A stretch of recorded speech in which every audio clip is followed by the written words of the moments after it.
Fala pessoal, tudo bem? Bem-vindos mais uma vez ao Medicanal e o vídeo de hoje marca uma nova fase aqui no canal. A gente, a partir de agora, além dos vídeos básicos que a gente já traz, desde o começo do canal, a gente também vai trazer vídeos sobre assuntos mais específicos do ciclo clínico da Faculdade de Medicina. Para começar, a gente vai falar hoje sobre infectologia e sobre uma doença muito importante e que vem cada vez mais crescendo no nosso meio. Eu estou falando, é claro, da sífilis. Fica comigo que a gente conversa sobre ela depois da vinheta.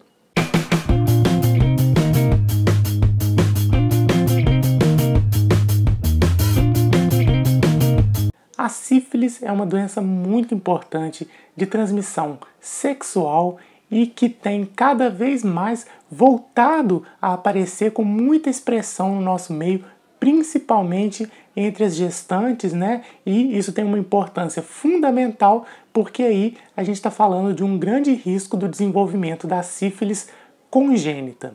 Mas vamos com calma que a gente vai chegar lá. Você sabe quem é o agente transmissor da sífilis? A sífilis é causada por uma bactéria que é o Treponema pallidum. Treponema pallidum é uma bactéria espiroqueta, justamente por esse formato que a gente está vendo dela aqui, esse formato em espiral, bem característico. Quando a gente vê uma imagem de microscopia eletrônica, por exemplo, de varredura, a gente vê ela com esse formato todo espiralado, assim como essa outra imagem aqui de microscopia que mostram o Treponema pallidum de maneira bastante característica. No entanto, a visualização direta do treponema, como a gente está vendo aqui nessa imagem, não é normalmente usado como diagnóstico da sífilis. Isso porque o Treponema pallidum é uma bactéria que não tem um cultivo tão fácil, então não é assim tão simples proceder ao diagnóstico da sífilis pela identificação direta do treponema. A gente vai ver no decorrer desse vídeo como é feito o diagnóstico da sífilis. A sífilis é uma doença que tem um curso de manifestação bastante típico, É bastante conhecida a evolução da doença, é uma doença que passa por várias fases, que a gente chama de uma sífilis primária, secundária, terciária, e ela pode também se apresentar de forma latente, assintomática, e aí no decorrer desse vídeo a gente vai caracterizar bem cada uma dessas fases e como é que se dá exatamente a evolução da sífilis. Então, normalmente, após a infecção, a gente pode ter aí um período de latência que dura até 3 meses, mas tipicamente entre 2 e 3 semanas antes da aparição dos primeiros sintomas da sífilis primária. Essa sífilis primária vai evoluir para uma sífilis secundária e aí a gente pode ter um período de latência após a sífilis secundária bastante longo antes do desenvolvimento da sífilis terciária. Essa sífilis terciária ela pode ter várias formas, ela pode se manifestar em vários órgãos diferentes e a gente também vai ver como que isso acontece. É importante você saber que a sífilis, em qualquer fase do seu desenvolvimento, pode se autocurar. Pode ser que o indivíduo vá à cura sem necessidade de tratamento de maneira espontânea. Mas pode ser também que essa sífilis se desenvolva de maneira silenciosa. Pode ser que, por exemplo, não apareça a sífilis primária, nem a secundária, e aí o indivíduo continue num período latente até tardiamente o aparecimento da sífilis terciária. Ele pode ter apenas as manifestações primárias, não ter as secundárias, mais à frente ter a terciária. Então a sífilis ela tem esse mix de possíveis manifestações e por isso mesmo a gente tem que ficar muito atento ao desenvolvimento dessa doença. Vamos conhecer então cada uma das fases da sífilis e as suas manifestações. A sífilis primária, então, ela é caracterizada por essa lesão que a gente chama de cancro duro. É uma espécie de úlcera que é única, indolor, de fundo limpo, ela não coça. Geralmente, a única coisa que incomoda o paciente é a questão estética, dessa lesão que pode aparecer, então, na genitália do paciente. A lesão primária, como eu disse, aparece geralmente até 3 semanas após o contato de risco que gerou a infecção, né? E essa lesão pode durar aí de 2 a 6 semanas. Então, muitas vezes o paciente nem vai buscar ajuda médica porque ele vai esperar um tempo e essa lesão acaba sumindo. E aí ele acha que está curado, mas na verdade o que aconteceu é que a gente teve uma involução da sífilis primária e aí daqui a um tempo pode ser que apareça a sífilis secundária. É importante a gente falar que o paciente ele tem 60 vezes mais chance de pegar sífilis do que HIV. No entanto, o paciente que tem uma lesão da sífilis, ele vai ter um risco mais de 40 vezes maior de pegar HIV se ele tiver um contato de risco. Por isso é muito importante a gente ficar atento, né, a essas lesões e tratar adequadamente a sífilis. A sífilis secundária, ela não depende de ter existido a sífilis primária. E os sintomas, eles costumam aparecer aí a partir do primeiro para o segundo mês de infecção, normalmente aí na média de 6 semanas, mas pode aparecer até 6 meses depois. Na verdade, até dentro de 1 ano, a gente ainda considera que é uma sífilis tardia. E as manifestações da sífilis tardia são bastante características. Vão aparecer erupções cutâneas na forma de máculas e pápulas, principalmente no tronco, no dorso e nas palmas das mãos e plantas dos pés. Então são lesões bastante características que, quando forem encontradas, vão dizer muito a favor de uma sífilis secundária. A sífilis terciária, ao contrário da primária e da secundária, ela vem normalmente após um período de latência. E esse período de latência ele pode ser muito variável, ele pode variar de 1 ano a até 10, 15 anos. Isso não é uma coisa assim tão rara. E o que o paciente pode ter? Ele pode ter lesões gomosas, ele pode ter nódulos, ele pode ter lesões ósseas, lesões cardiovasculares, ele pode ter lesões hepáticas e ele pode evoluir para a forma mais grave da sífilis, que é a neurosífilis. E aí o paciente com neurosífilis ele pode apresentar meningite, atrofia do nervo óptico, cegueira, paralisia, demência, esquizofrenia. Pode acontecer, por exemplo, de se achar que um paciente está com uma manifestação recente, né, de uma doença demencial, quando na verdade se trata de uma manifestação da neurosífilis. Como eu disse, a fase terciária da sífilis geralmente é muito tardia. Porém, o paciente com HIV ele pode evoluir mais rapidamente para uma neurosífilis. E o diagnóstico da neurosífilis vai ser através do líquor, né, via punção lombar. Bom, então vamos falar um pouco sobre o diagnóstico da sífilis. Como eu disse, não é muito usual a gente fazer um teste de identificação direta do treponema, mas quando é feito, geralmente através de um esfregaço feito a partir da própria lesão, seja ela primária ou secundária, né, que vai ser visualizada por microscopia de campo escuro, né, onde a gente vai conseguir visualizar o treponema. Porém, isso não é feito usualmente. A gente vai ter 2 tipos de testes principais na identificação da sífilis. São os testes que a gente chama de treponêmicos e os testes não treponêmicos. Num teste treponêmico, como o próprio nome diz, a gente vai identificar indiretamente o próprio treponema pallidum, através da identificação dos anticorpos antitreponêmicos que estiverem circulando, né, no sangue do paciente. Já um teste não treponêmico, a gente não vai estar identificando nada diretamente relacionado ao treponema. A gente vai estar identificando algumas moléculas que são produtos da infecção do treponema no corpo do indivíduo. Então são moléculas que são produzidas no organismo da pessoa por causa da infecção, né, pelo treponema pallidum. São moléculas como cardiolipina, associada à lecitina e ao colesterol. Apesar dessas moléculas elas estarem muito mais relacionadas à sífilis, a gente vai ter algumas outras doenças que também podem ter, né, essas moléculas circulando. E por isso, né, o teste não treponêmico não é um teste exatamente específico para a sífilis, porém ele é muito mais marcado na sífilis, né? Esse aumento dessas moléculas ele é muito mais pronunciado na sífilis e por isso mesmo a gente tem uma grande relação desse teste com o diagnóstico da sífilis. O principal teste não treponêmico que a gente usa no diagnóstico da sífilis é o famoso teste do VDRL, que é um teste que vai te dar um resultado tanto quantitativo quanto qualitativo.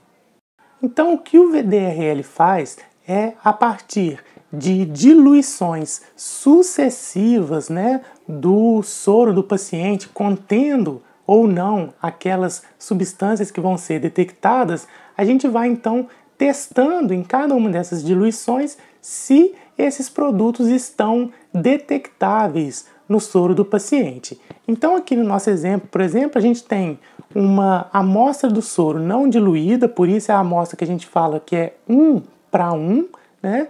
E aí a gente vai fazendo as diluições sucessivas, que vão ser as diluições de 1 para 2, 1 para 4, 1 para 8, 1 para 16 e 1 para 32. E assim sucessivamente, 1 para 64, 128 e assim sucessivamente. Em cada uma dessas diluições, a gente faz uma reação que vai mostrar se existe reação quando há a formação desses grumos na placa ou quando não há reação, e aí a gente tem esse aspecto na placa do VDRL. E aí a titulação do meu paciente vai ser a maior diluição onde eu ainda consigo encontrar o meu teste reativo. Então, por exemplo, se um paciente tem o seu soro na diluição 1 para 16, com esse aspecto, e aí quando eu faço a diluição 1 para 32, eu já encontro esse outro aspecto, eu digo então que o resultado daquele paciente é um resultado positivo com uma titulação de 1 para 16. Uma coisa importante da gente entender sobre esse exame, sobre o VDRL, é o seguinte: toda vez que você encontrar um paciente com o VDRL positivo, em qualquer titulação, você vai considerar que aquele paciente ele é portador de sífilis, exceto se ele tiver uma história de tratamento anterior da sífilis. Por que isso? Porque muitas vezes o paciente que já teve sífilis e foi tratado, ele vai se manter com seu VDRL positivo, porém em taxas menores do que 1 para 8.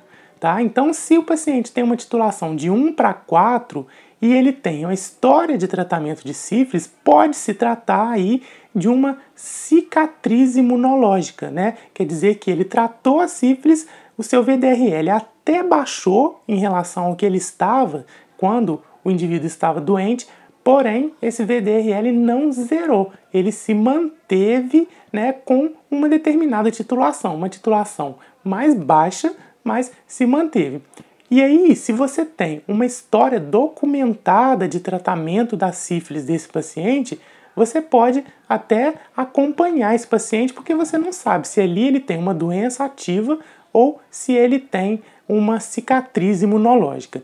No entanto, em qualquer titulação, se esse paciente não tem história de tratamento, aí você vai considerar que ele tem a doença ativa e aí você vai tratar esse paciente. É por isso, então, que no paciente com VDRL positivo, você nunca sabe se ele está com a doença ou se ele tem uma cicatriz imunológica. E aí o procedimento é tratar esse paciente, a não ser que ele tenha uma história, e geralmente o que se exige é que esse tratamento anterior seja protocolado, né, por escrito, anexado ao prontuário do paciente, né, no local onde ele fez o tratamento, para que exista realmente uma comprovação de que aquele paciente teve a doença e foi tratado, e se trata unicamente de uma cicatriz imunológica. Então essa é a característica do VDRL. O VDRL, se ele estiver abaixo de 1/8, ele pode significar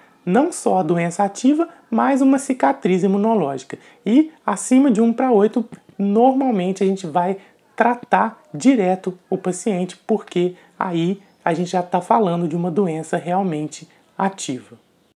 Já o teste treponêmico, ele vai ter uma característica diferente, porque aí a gente vai estar detectando anticorpos produzidos, né, pelo organismo do paciente contra o treponema pallidum. E aí esse teste é feito da seguinte maneira: você vai ter uma placa onde você vai ter ali antígenos do treponema. Por exemplo, aqui a gente tem representado, né, um treponema pallidum, obviamente inativado, né, com seus epítopos, né, que estão ali expostos na superfície.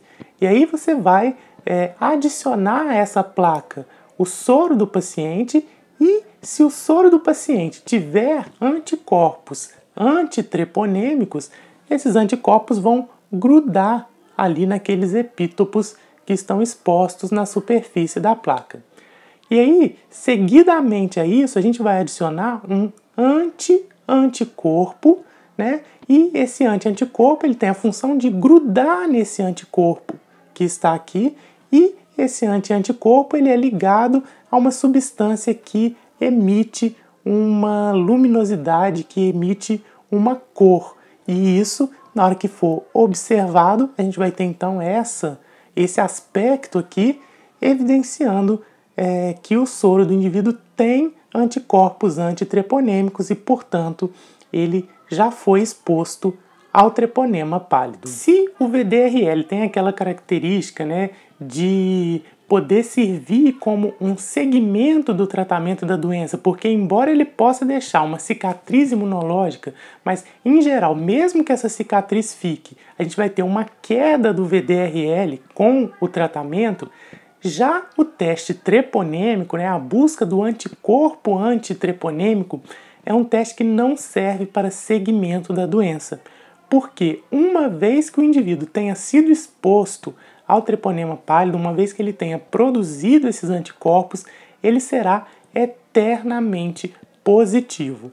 Então, um teste treponêmico, sendo que o principal deles é o FTA-ABS, né, esse teste ele será sempre positivo. E uma positividade nesse teste não indica necessariamente uma doença ativa, mas pode indicar que o paciente já teve a doença, foi curado, porque aí não há a viragem sorológica, né? O paciente ele vai se manter positivo por toda a vida.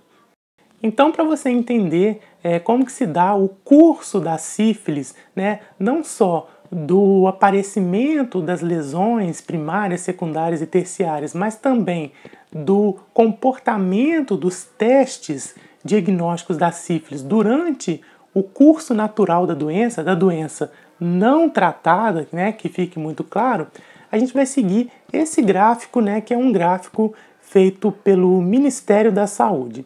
Então a gente tem aqui no ponto 0, né, o momento da exposição, né, o momento em que o indivíduo é infectado. E aí a gente vai ter aquele período de latência, né, antes do aparecimento da sífilis primária. E aí, nesse momento, você vê que a gente começa a ter no sangue do paciente o aumento do FTA-ABS, o teste treponêmico, mas também do VDRL. Os dois, então, vão se tornando cada vez mais altos no sangue do indivíduo neste momento. Por isso até que é importante a gente evidenciar aqui que você nota que no momento da sífilis primária, né, no momento das lesões primárias da sífilis, a gente ainda tem as taxas de VDRL e FTA-ABS subindo. E por isso nem sempre a gente vai ter uma sensibilidade boa para esses testes nesse momento. Então, mesmo que o paciente apresente a lesão, pode acontecer do teste dar negativo.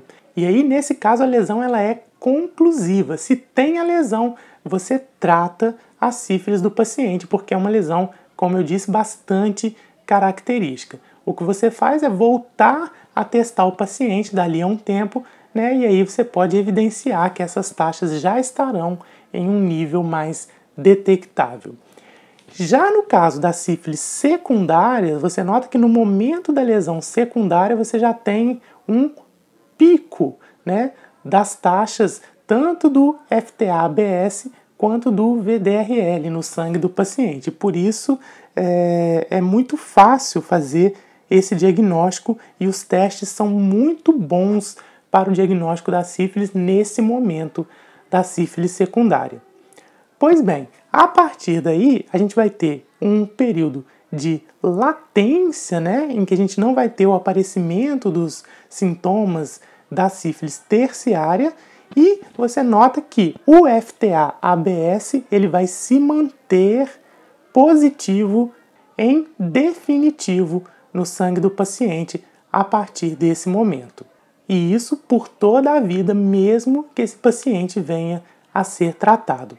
Já o VDRL ele tem uma característica interessante, que você nota que depois que a gente tem, né, o desaparecimento das lesões secundárias e a gente entra no período de sífilis latente, o VDRL ele pode começar a cair e pode acontecer que no momento da sífilis terciária ou no momento de uma sífilis latente mais tardia, você encontre no sangue do paciente índices muito baixos de VDRL ou até um VDRL negativo. E aí é por isso que eu disse para vocês que quando a gente tem uma titulação baixa do VDRL, a gente opta por tratar o paciente, porque ele pode estar justamente nesse momento, né, com um VDRL mais baixo e passando por um período latente, tardio, de uma sífilis terciária, ou num período de cicatriz imunológica, que nesse caso vai ser evidenciado pelo protocolo do tratamento realizado pelo paciente. Para mim, uma das coisas mais complicadas, né, quando a gente estuda a sífilis, é justamente essa parte do diagnóstico e dessa conjunção entre FTA-ABS, entre o teste treponêmico e o VDRL, o teste não treponêmico, e essa dinâmica entre positivo, negativo e o momento em que um vai estar positivo, o outro vai estar negativo. Por isso eu vou mostrar para você agora um quadrinho que vai resumir, né, todas as situações que podem acontecer no diagnóstico da sífilis e o que eles significam, e eu acho que isso vai ajudar a fechar essa parte do nosso estudo antes da gente terminar essa primeira parte do vídeo. E é isso que a gente está vendo aqui então. A gente vai interpretar os resultados do FTA-ABS e do VDRL, sempre deixando essa colinha aqui em cima, né, do nosso gráfico do curso da sífilis para ajudar a gente no nosso raciocínio. Então a gente começa com uma situação em que a gente tem FTA-ABS positivo e VDRL também positivo. Quando eu tenho essa situação, eu preciso lembrar o seguinte: se o FTA-ABS está positivo, é porque o paciente tem ou já teve sífilis.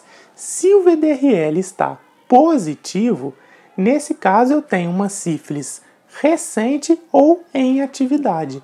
Ou seja, ou o meu paciente ele está nesse período aqui em que ele tem a sífilis, em que ele tem a doença, que pode estar em atividade, mas pode estar num período de latência, né, entre as suas fases. Mas o fato é que nesse caso eu estou pensando num paciente que tem o treponema pallidum dentro do seu corpo. A única situação que eu poderia ter o VDRL positivo, né, com o FTA-ABS positivo, e não ter o treponema, né, no corpo do paciente é se eu pensar naquele paciente que já foi tratado, mas manteve uma cicatriz imunológica. Porém, nesse caso, eu teria que considerar um valor de VDRL positivo, porém em títulos baixos, menor do que 1/8. Se o meu paciente tem o FTA-ABS positivo, porém ele tem o VDRL negativo, aí eu posso cair em várias situações. Ele pode já ter tido sífilis, uma sífilis antiga, já tratada, e portanto ele não precisa fazer nada a respeito disso. Ele pode ter uma doença latente, eu posso chegar numa fase aqui da sífilis latente em que o VDRL não está detectável, né? Então eu tenho todas essas situações possíveis. Então nesse caso é preciso investigar, né? Por exemplo, se o paciente tem lesão, você trata de novo essa lesão do paciente. Se ele não tem lesão, você vai acompanhar o VDRL desse paciente, repetir o VDRL desse paciente e acompanhar, né, para ver se existe alguma alteração aí. O paciente que tem o FTABS negativo é aquele paciente que não foi exposto ao treponema. E, portanto, se ele tem o VDRL positivo, a gente está falando aqui de um falso positivo. Isso porque eu falei com vocês lá no começo que o VDRL ele está associado a algumas outras doenças. Algumas doenças reumatológicas podem positivar o VDRL, a malária pode positivar o VDRL, algumas neoplasias podem positivar o VDRL. Então, sempre que eu tiver essa situação, eu estou falando de um falso positivo. E, por fim, situação mais simples, FTABS negativo com VDRL negativo, pronto, fechou, o paciente não tem sífilis. Eu sei que essa parte é um pouco mais complicada, né? É uma coisa que exige um pouco mais a gente pensar no que está acontecendo com as taxas de VDRL e FTABS para a gente conseguir raciocinar, né, aquilo que o paciente tem. Por isso, se você ficou com alguma dúvida, eu sugiro que você volte nesse vídeo, assista novamente alguma coisa que você não tiver entendido. Se você tiver alguma questão que eu possa esclarecer, você pode deixar o seu comentário aqui embaixo, que a gente tenta esclarecer da melhor forma, né, essa parte do diagnóstico da sífilis, que é muito importante, não só para a nossa vida prática, mas é um assunto que é bastante cobrado nas provas de residência. E agora, então, a gente vai dar uma pequena pausa, é uma outra novidade, né, dessa nova etapa de vídeos aqui do Medicanal. Em vez de fazer um grande vídeo muito longo falando sobre o assunto, a gente vai dividir em vídeos menores, pegando cada um dos subtópicos, né, do assunto que a gente está tratando. No próximo vídeo, a gente vai falar sobre o tratamento da sífilis. Eu te espero lá. Até já!